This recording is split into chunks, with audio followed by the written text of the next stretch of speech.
Welcome to Focus Today. I'm your host, Perry Atkinson. Well, today something at the Orlando airport is happening that is very, very troubling. And I am really honored to have with us today Bishop Aubrey Shines. He is the founder of Glory to Glory Ministries. He's also part of one of the 7 founders of the International Communion of Evangelical Churches organization, which is headed up by Bishop Harry Jackson, which we had on the program several weeks ago. So Bishop Shines, good to see you, my friend. How are you? I'm doing great, Perry, and great to be with you guys. Yeah, good to see you today. Well, listen, this whole thing in Orlando's got me on tilt. And for those who are hearing it for the first time, apparently our tax dollars are paying for a mosque to be built there.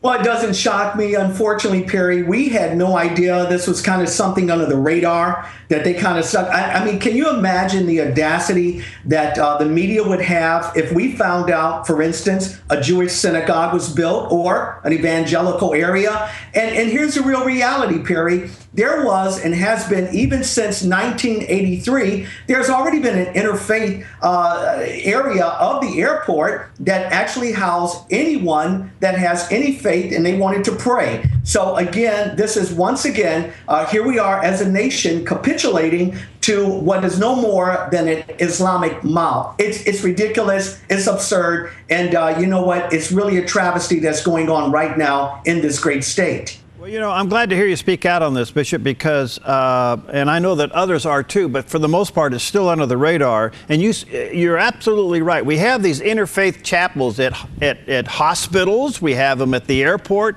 And now our tax dollars are going to segregate one faith out from the other and make it superior by giving its own place of worship?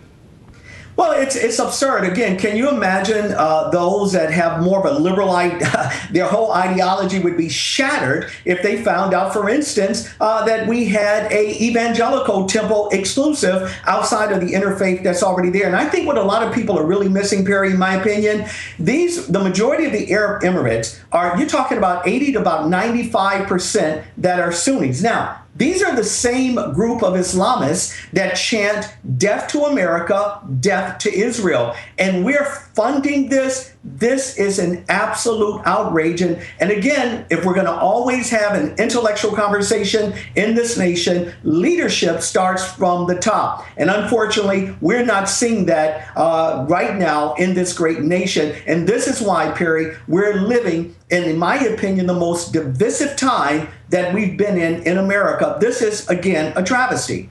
I want to do a show with you just on that question right there. But let me ask you this. Even Franklin Graham spoke out against this. I love that he did. And again, Franklin Graham obviously echoes my heart and so many others' hearts on this issue. This would be, Perry, an outrage. I mean, the media, they would choose this as their eating frenzy if this were a Jewish synagogue. And again, I just said this on a TV show and a radio show let's say in the last few hours or so. I had a gentleman that really opposed everything that I said and I did on this issue. And I said, look, can you imagine for just a moment that there's a Jewish synagogue or some sort of Christian-based organization in any of the Arab Emirate airports? It'll never happen. And once again, we in America, we are capitulating to this idea that some kind of way, if we just are more friendly towards those that hate us, that some kind of way they're going to come around and they're going to like us. It doesn't work that way. It's not what is taught in Islam. I know, I teach it, I've been trained in it, and I'm telling you, America's in a bad moral place right now. It's time for new leadership. It's time for Christians to awake, pastors to awake, leave their pulpits. Let's get involved. Let's get this great nation back, Perry. All right, so have you done any investigation, pulled the onion layer skins back to find out how in the world the tax dollars got approved to do this?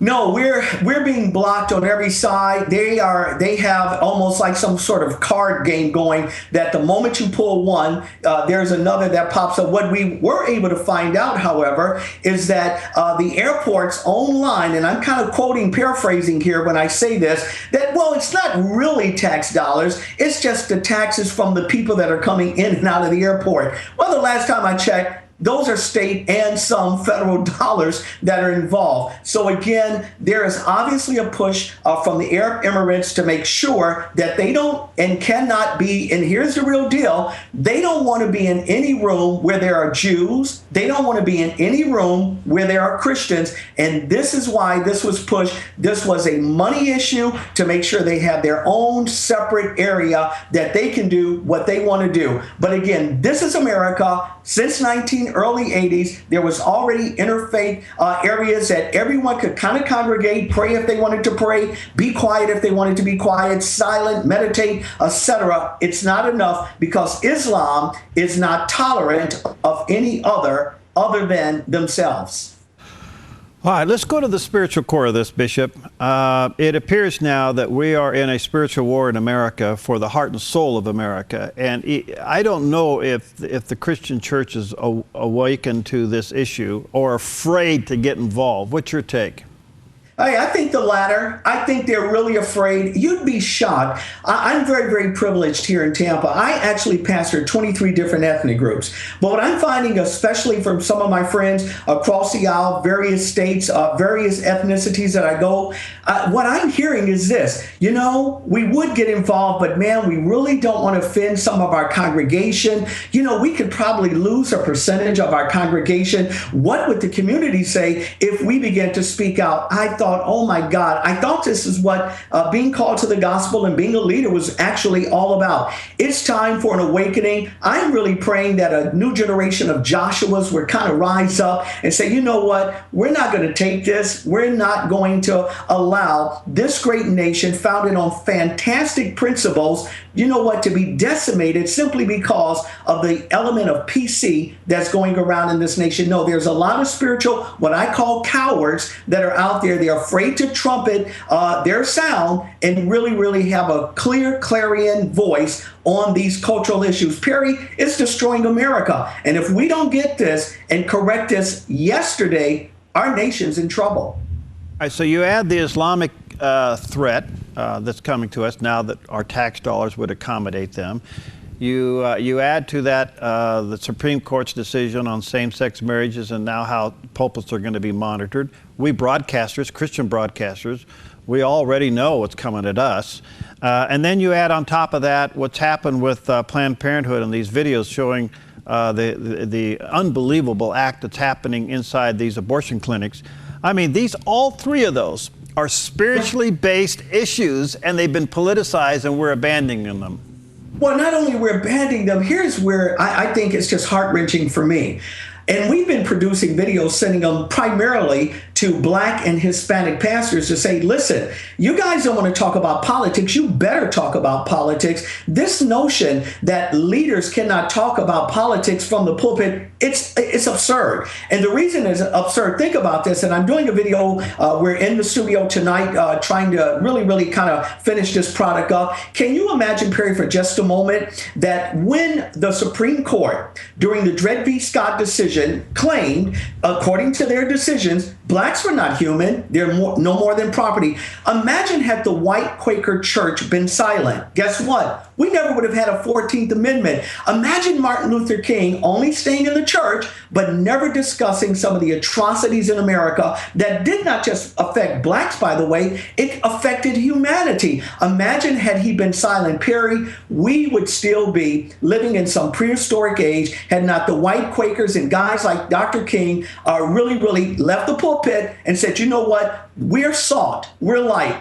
Let's transform America. We can do better. And this is what I'm doing right now. And again, this may not be politically correct for your viewers, but I've been challenging especially Black and Hispanic leaders to look at the history of the Democratic Party, a party that had bought them slavery, Jim Crow laws, Roe v. Wade, Planned Parenthood, same-sex marriage. And I'm asking them through videos to make a mass exodus away from any political party that hates Israel, hates traditional marriage, and let's go back to a party, because this is how we're governing in America. Let's go back to a policy that believes in emancipation and liberty for all. By the way, that is the Republican Party, and I think we can do better in America.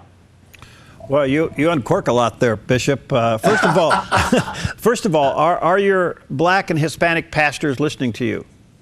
Oh, absolutely. I can tell you this, and this is just a fact. A lot of these pastors now that are listening, they're saying this to me, and I know a lot of the top guys in this nation, they're all saying, and I'm kind of quoting here, they all have buyer's remorse. They realize they did not make a better choice in our election for a president. I say to them all the time, you should have adhered to the words of Dr. King when he said, don't judge a man based upon the color of his skin, but judge a man based upon the content of his character. I think America's getting it. I think we're awakening. I think whether or not some of these candidates are a horse in the race or not, the reason that some of them are really resonating in America right now is because people in America, they're looking for people that will not be the PC crowd. And I think this is what you're seeing even with some candidates. One other quick question. It appears there is a division, big time, long, maybe time overdue, within the Republican Party. I think it's healthy. I used to be chairman of the state here in Oregon for 4 years, so I know how this game is played. And the only thing I can tell you is that God's not a Republican. Right. But if we just get back to the basic platform of that party, it does spell out beliefs that certainly parallel the Bible. We can't even get Christians to do that. And I don't know, and we can't even get Republicans to do that. Perry, you're so spot on, man. I tell you, I have so many of my evangelical friends say, hey, you know what? We probably need to get away from the politics. Let's just focus on this. And I think, oh my God, do you guys need a basic civic lesson in America? We must be involved in the politics. And I remind them of the words of Moshe, of Moses in the Old Testament. Did not his father-in-law Jethro remind him? Jethro, he says to Moses, look, select men, appoint men, elect men that will have the same moral fiber, character, that understands the covenants, and let's make sure that these men rule. Guess what? That's a God idea. We live in a republic, and we can't divorce ourselves from parties. You know what we're really doing when we do that, Perry? We're trying to be politically correct. We don't want to really take a side. Well, guess what? I take a side. I cannot support any party that is against traditional marriage. I cannot support any party that hates Israel. I cannot support a party that would do things of that magnitude. And guess what? It only leaves me one other party. And for me not to champion that party, I think I would be a bad steward not to do it. I'm trying to awaken other leaders to have the same mind, be open, think about it, and let's get on the right side. Let's get on God's side. Now, if there's another party that comes along, I don't care if it's the Bugs Bunny party. If they do a better job at espousing biblical truths, then that's the party we need to be a part of. But Perry, we cannot divorce ourselves from the political dynamic that is set in America. We got to get involved. We got to get our nation back. Bishop, you're an inspiration. I don't know what you put on your cereal in the morning, but I want some of it. Thank you. Let's hook up again soon. By the way, his website is glorytoglory.org. Glorytoglory.org. Thank you, Bishop. Let's hook up again, okay? Hey, I look forward to it. You guys have a great one. All right, you too. All right, we'll be right back.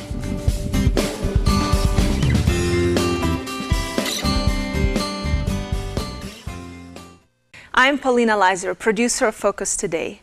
Thank you for watching this video, and make sure to check our other videos at thedove.us.